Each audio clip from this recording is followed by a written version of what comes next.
Welcome to this week's episode of Future Fridays, where we chat about future tech headlines from the week. I'm your host, Wiz, and you can find me on Twitter at WizLikeWizard. Today we have three lovely guests who will go around and each give a short 280-character intro of themselves. And we also have Yal, who's a cartoonist, who'll be live doing it with us for fun. And you can find her on Instagram at Yalisms. So Alexa, we'll start with you if you just want to give a short 280-character intro. Yeah, please add it up. I'm with Halogen Ventures. We invest in early stage consumer tech, specifically with a female in the founding team of 5. Awesome. Kaitlyn, we'll go with you next. Hey guys, I'm Kaitlyn. I'm at OpenView Venture Partners. We are a B2B software investor investing at Series A and Series B. I spend most of my time in our data-driven software practice, which is all things with a more technical end user, as well as applied AI, ML, and cybersecurity. Awesome. Mark? Cool. Hi, everyone. My name is Mark. I'm at the AET Fund, and we focus on gaming, esports, and interactive. We also do seed some selective Series A, and yeah, happy to be on this. Perfect. Thanks, everyone. Great. So before we jump in, I just wanted to share that all the headlines we're going to talk about today come from a newsletter that I work on called This Week in Creative Tech. If you'd like to sign up, the link there is just bit.ly/join Future Fridays. So we're going to kick today off with a game, which is always fun. So this first game is called Real or Fake. Basically, we have 3 headlines here, 2 of which are real and 1 of which is fake. So the game for you 3 lovely guests is to guess which one is fake. So I'm going to read them out, and then at the end of that, we'll do rock, paper, scissors style, and you'll just shoot 1, 2, or 3, whichever one you think is the fake headline.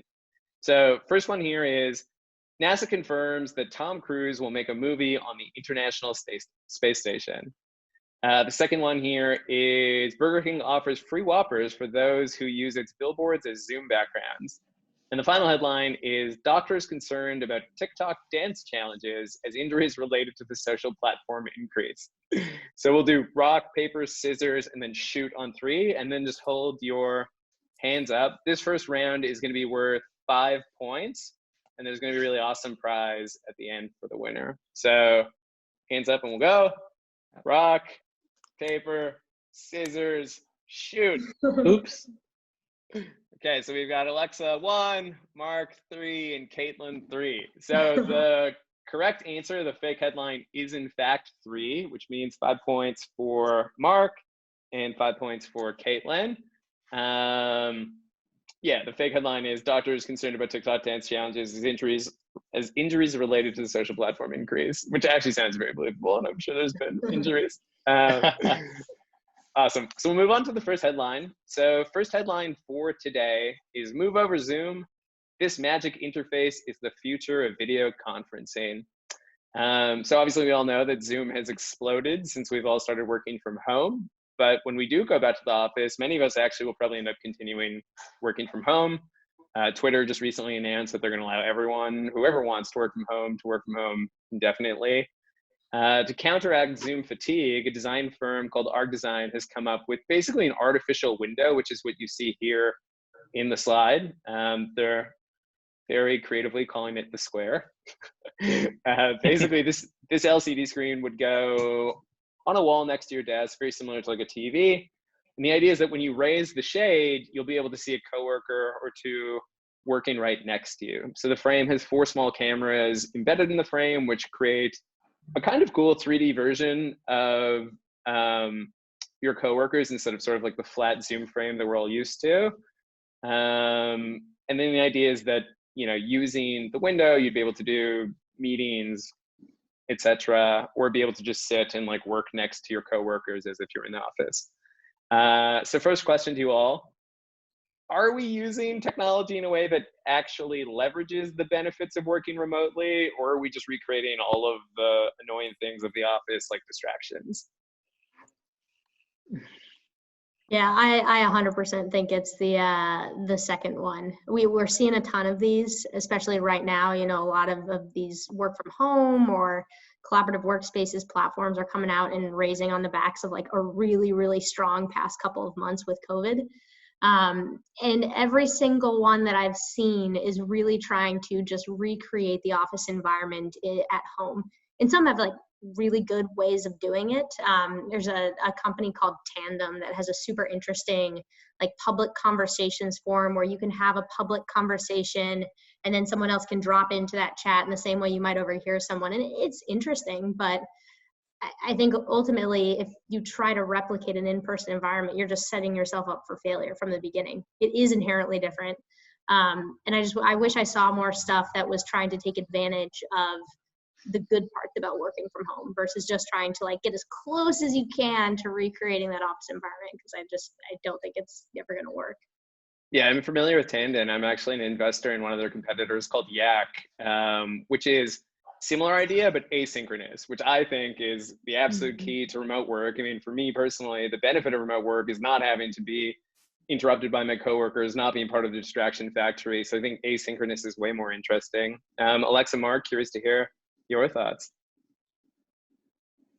I mean, I just say like maybe this particular example is a little off in my opinion, but like, I don't know, I've heard of a service called FocusMate and also Tandem, and I don't know, I mean, just taking like the flip side of the conversation, not like, I don't like disagree with you per se, but I think it's kind of cool to figure, at least people are trying to figure out how to make this happen. In my opinion, like would I use this? I don't know, maybe, I'm not sure if I'd pay for it, but maybe my company would, but it'd be kind of cool to open a window and be like, hey, do you want to have lunch? Versus like doing it on Zoom. I don't really like, I think I do get Zoom fatigue. If there was a easier way to, if there was a way to make it not so tiring and not make me so concentrated on just Zoom and something that's more like part of the environment, I think that's a really interesting piece. I don't know, there's like also questions about this, like, is this too much surveillance in your home? That's an issue, but yeah, I don't know. But I'd say like, I like that. What I do like about what's going on right now is that we are looking for ways to be more connected to each other at a time where we feel like we're physically really disconnected. So yeah. Building off, go ahead, Alexa. Yeah, I think it's interesting to think about how most of these solutions are about specifically meetings and paying attention to what the people on the other side of the screen are doing. And some of my best sort of COVID moments have been where we found ways to be together, but not necessarily be giving each other our like full attention. A friend decided to host a DJ set, and I was cooking dinner during the DJ set. And it was nice to have company. It was nice to have like community. So gosh, I heard Dan Pink on Better Up has been doing a video series called Better Up Live. And he said, what are some tools for productivity working from home? And one, he's been seeing people just hang out on Zoom. And so I like this idea that, I don't know, we're creating a virtual library. Yeah, I could actually see this being nice with friends more so than work, right? Like just having a window to your friends, some of your like best friends. Totally. And like watching nieces and nephews, like they can't really interact with you on FaceTime or Zoom, but you still want to sit there and hang out and watch them. Totally. And when you've had enough, you can just close the shade. But I think what you have to do is have a fundamental shift, because right now, anytime a screen is on in a video conference, it's very much my gut reaction that like I'm here and I'm present. And I don't know if this would necessarily change that. So either finding different ways in which to like interact with each other without being present, or something else like that. I don't know. I have trouble believing that this would like push the behavior change that would need to like get me done with all this Zoom fatigue. I'm definitely fatigued of it. Yeah, you may feel like you're just constantly being watched. And Totally. that builds off of something, Mark, that you were talking about, which is sort of like work surveillance. I guess I'm wondering, if companies started to be like, hey, we're going to bring in this square, we're shipping one to everyone who works here. Is that starting to build an environment of like collaboration, or is it starting to feel more like invasive monitoring of employees? I don't know. I would think that's really invasive. I'd say like what I've seen, and we're investors in it in a company called TIO that kind of like solves for this, is like, if you can be represented as an avatar, that way I can kind of go AFK from my keyboard and and I don't have to actually be present, and I can come back as I please, or pay attention as I please. Like that for me, that'd be better. But yeah, I think this in particular, it seems a little really invasive in my opinion. Yeah. And again, you're not leveraging kind of the best parts of work from home. Like I think of the asynchronicity as like one of the best parts of working from home, is that you're not held to a productivity standard that's hour-based. You're held to a productivity standard that is the quality of your work. And I feel like this undermines it, on top of it just being, it's totally a surveillance thing. And again, you would just like undermine my productivity and my privacy in my own home. I don't know. Yeah, I'm a fan. It's like a virtual coffee shop for me. I've always gone public places to study, so it may be what you're used to. It's like, I like going to the gym because I run harder on the treadmill. Yeah. 100%. Cool. All right, guys, we'll move on to our first cartoon. Cartoonist, do you have something funny for us? This is kind of what you guys were talking about. And then the second cartoon, talking about privacy. That's my worst nightmare. This is all I got. The videos were cutting off the captions, so I didn't see it, but now that I see it, that's hilarious. Awesome. We'll move on. Cool. So this next headline is AR contact lenses are the holy grail of sci-fi tech, and Mojo is making them real. So no one has really nailed the perfect factor of AR yet. It's impractical to walk around the world holding up your smartphone. We know that Facebook is publicly now working on glasses, and Apple has been rumored to be working on glasses for a long time. Mojo is the first company that's working on contact lenses, which I think is interesting. So they're developing a smart AR contact lens. They haven't built the first lenses yet, but they have built a display that can squeeze in 70,000 pixels into a space smaller than 0.5 millimeter across, which makes it the world's smallest and densest display ever made. So the start of it, which is really interesting. Some of the challenges, obviously, are the lens are going to need special oxygenation systems so that I can actually breathe through them. And we'll need some sort of a relay accessory that would be worn by the user in order to control the device. So I've seen glasses of sorts that use like a little ring finger thing. So you could imagine like something like that. And then final challenge will be, they're gonna have to figure out the eye tracking piece to understand what you're actually looking at, what information you need. And of course, figure out how to not spam your vision with some sort of like a bad pop-up ad.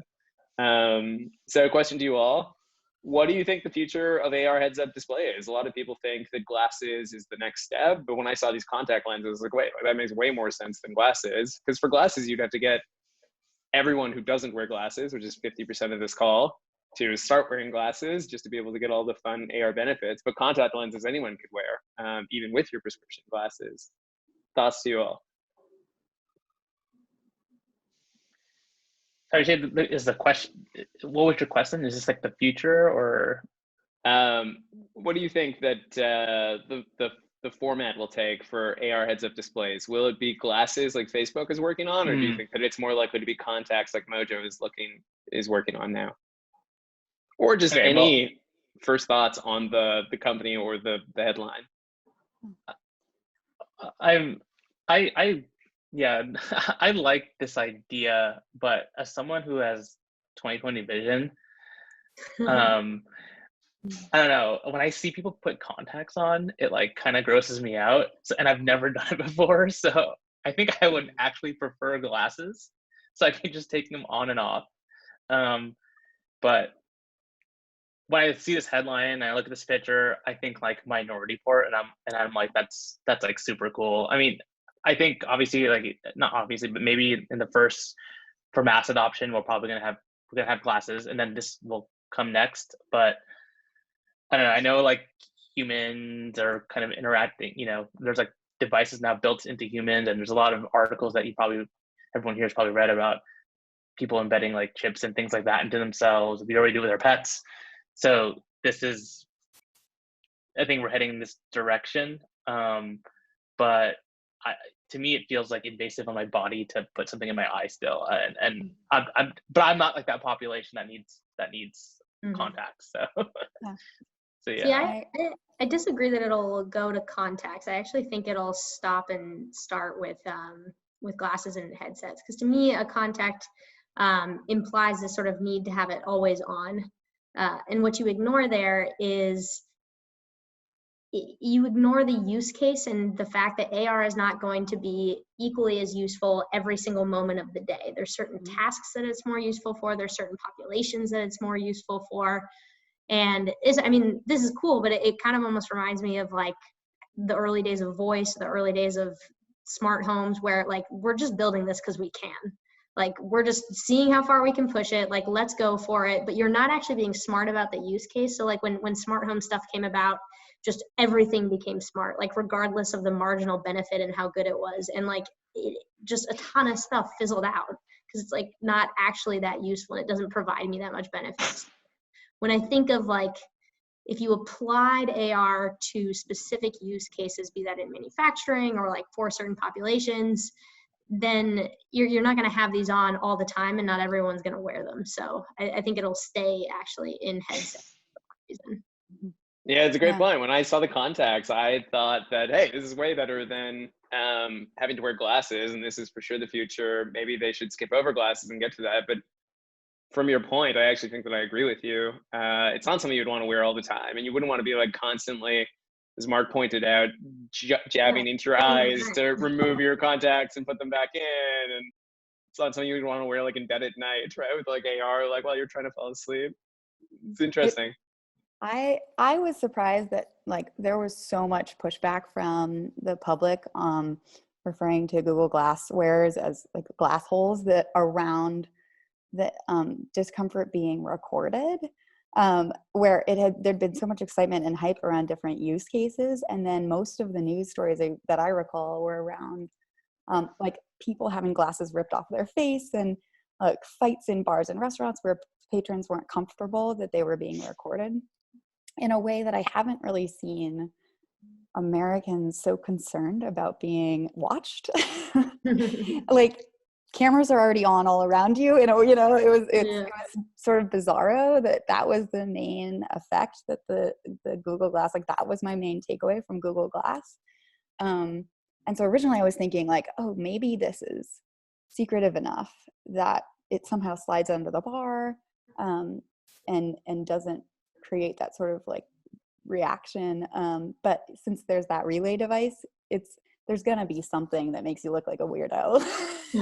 Like, you'll have, it sounds like they're thinking about whatever, a hat or a necklace or something, and or it could be as simple as as simple as a ring. I've seen one that's like I don't know what the device is, but it's like a little ring with like a little knob on it. Oh, it's Focals, which are the current AR glasses, Canadian company actually. That's an interesting point, Alexa, right? I guess one downside of the glasses is we go back to it, not just reaction from others, but also the reluctance for people to wear those glasses because they look so nerdy.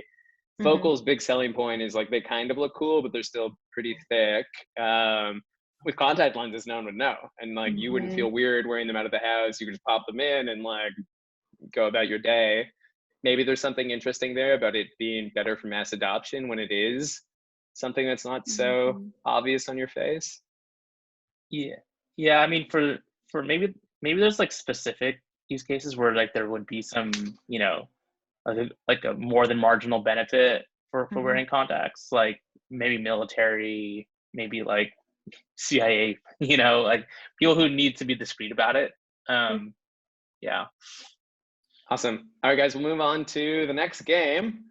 So this is round 2, and this is worth 10 points. So this is multiple choice. We've got a headline here, which I'm going to read out, and then 3 options, 2 of which are fake, and 1 of which is the real one. So your goal here is to write down what you think is the real part of this headline.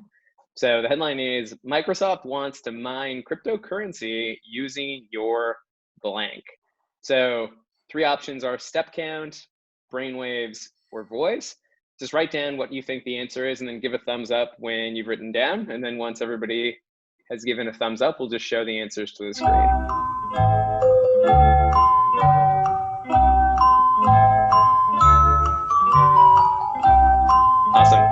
What do you guys got? AAB. Ooh, so the correct answer is in fact brainwaves. So that's 10 done, points Kaitlyn. for Wow. Kaitlyn. Step count is a good one though. I was thinking about that as well. You got a slide on this. So cryptocurrency mining consumes an insane amount of energy. The research today estimates that Bitcoin mining alone generates something like 25-ish metric tons of carbon emissions per year, which is the equivalent amount that the entire country of Jordan produces annually. Oh my God. So, I mean, the article says that this is like a weird patent and like it's probably not ever going to become a reality, but the patent is for a solution that uses brainwaves to mine Bitcoin. The patent basically offers an alternative world in which Microsoft could mine for crypto by monitoring the brain or body heat emitted as they perform a task. So this could include things like viewing an advertisement or certain internet provider services also being attached to that, kind of like getting credits for the work that you're doing, but the credits being generated via crypto, which is kind of dystopian, Black Mirror-esque. Like that biking episode I watched it the other day. I forget what it was called, where they bike for credit. It sounds similar. Yeah, that's what this headline is about. So we'll move on to our final headline for the day, which is this virus-proof suit lets you drink, vape, and have sex. So this is a concept built by an LA-based design firm where Mark and Alexa, you two are, called Production Club. And they've come up with this concept of a virus-proof suit called the Microshell. So the idea is that without having to stand 6 feet away from others, the suit will still allow you to be safe and be able to attend things where people are typically clumped together, film festivals, concerts, sporting events, Broadway shows, whatever it is. The suit only covers the top third of the body and features cut-resistant fabric, an air filtration helmet, a clear shield for good visibility, wireless voice communication, and a camera. The helmet also has loading chambers. So this is according to Production Club. You can drink and vape. And because this suit doesn't cover the bottom half of your body, you don't have to remove it if you need to go to the bathroom, or again, as Production Club suggests, have sex. So question to you all, will these types of suits and masks be our near future, or is this just feeding into our dystopian fears? Bubble boy. I hate everything about this. Me too. I see, oh God, no. As soon as I saw this, I was like, oh boy, this is great that I'm all for people creating concepts and like putting this out into the universe and like pressure testing the idea. But again, like when you think about like just the incremental gain that people have to have, like this, maybe this makes sense in specific environments, but there's not going to be a Coachella where everyone is walking around wearing this. Like it's just not going to happen. Yeah, I think you'll much sooner just get people that say I don't care than put on something like this. Of course, this was made by an LA firm. Yeah. After reading this, and I did read like, about this before. I was like, the bottom half, it's great. You can go to the bathroom, but can't you still catch other things? Like the bottom half being, exposed. I don't know. It's super funny that they made chambers that you could vape on this too. It doesn't seem like this.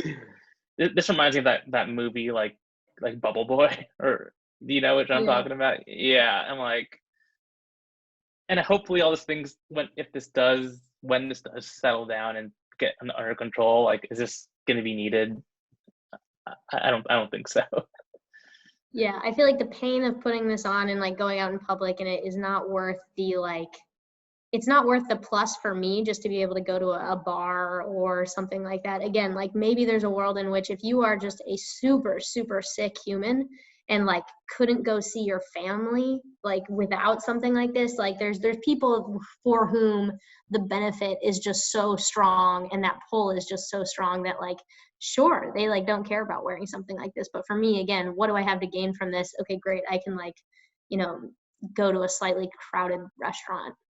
That's just not, it's not going to be worth it for me ever. So I vote redistribute this to a more population that cares versus ever trying to, you know, sell this to the masses. Yeah. Kaitlyn, Yeah, I had the same, sorry, go ahead. No, please go ahead, Alexa. Oh, I had the same thought that, you know, if this was positioned as slightly less hedonistic and clickbaity, there's actually really cool applications of it. But that it, they've sort of gone out with this concept that is like all of your vices at once, is really not probably the group that you're speaking to, which is really like particularly being protective, immunosuppressed populations, etc. It's like they chose one angle. Yeah. Lots of pent-up vice tension. Totally. Maybe there's like a sad world that exists in the future where like climate change gets so bad that, you know, we can't even breathe the air around us and this will just be necessary to live. So, you know, maybe it exists in one way that way, but I don't think this is the cure to coronavirus. Yeah. I do feel like I've had a lot of these lessons learned in real life. Like you don't want to have a mask on at Halloween. Like there's like some of these like life lessons we can take from this article. Yeah. Thinking more near time, how do you all see public spaces and events? I mean, Kaitlyn, you talked about Coachella. What does that look like next year? What do other events look like as they start to adapt to social distancing in the near future? Yeah, I'm a little cynical, but I actually don't expect public spaces to do anything more than the bare minimum. I don't. Like, we live in a capitalist society where, you know, packing as many people as possible onto an airplane or into a stadium is like how you survive and how you thrive as a company. And I think they'll do what they can to quell public sentiment to make sure people come out at all in the first place, but I don't think they'll go far beyond that. So, you know, I'm sure people will do some things. You know, airlines are doing what they can to clean more heavily. You know, people are talking about limiting restaurants into smaller reservations, but like at the end of the day, like cash is king for businesses as much as it is for startups. And how do you get that? You squeeze a lot of people into a small space. So I don't know. Maybe that's a cynical view of it.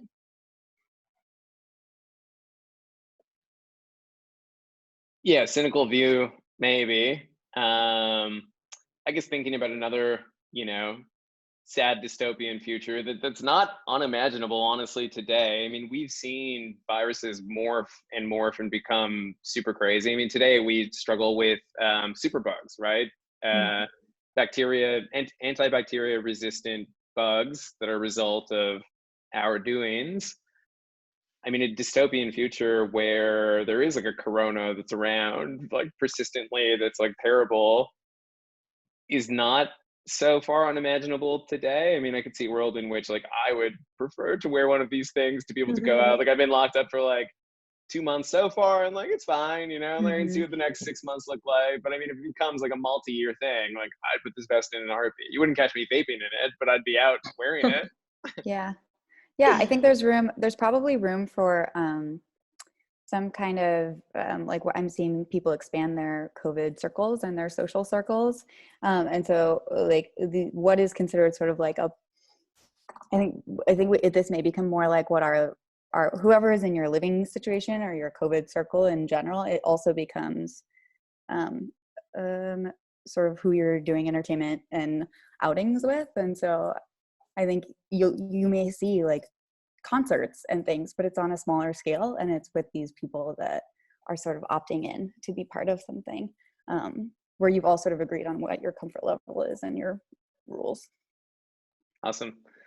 Great. We'll move on to our final cartoon of the day. Cartoonist, do you have something funny for us? Yeah. Here we go. Can you guys see the screen? That's funny. And then this one. Yeah, that was the vibe I got reading the article. It's like, really?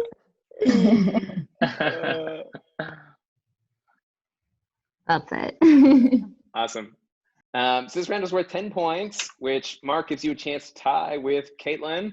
5 points for any outrageously funny answer. So the game is fill in the blank. I've got a real future tech headline here with 1 blank. So 10 points if you know what the real missing bit is, and 5 points for anything outrageously funny. So Japanese aquarium urges public to blank eels who are forgetting humans exist.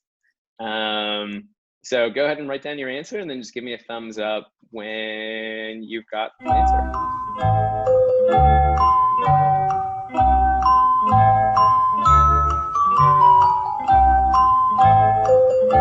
So this Japanese aquarium is urging the public to do something to eels who are forgetting that humans exist. This is the gist of the headline.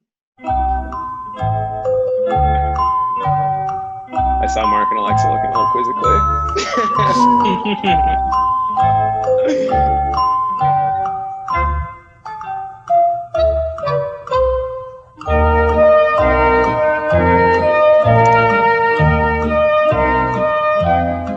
And then just thumbs up when you're ready. I'm ready. Okay, cool. I'm in. It's fine.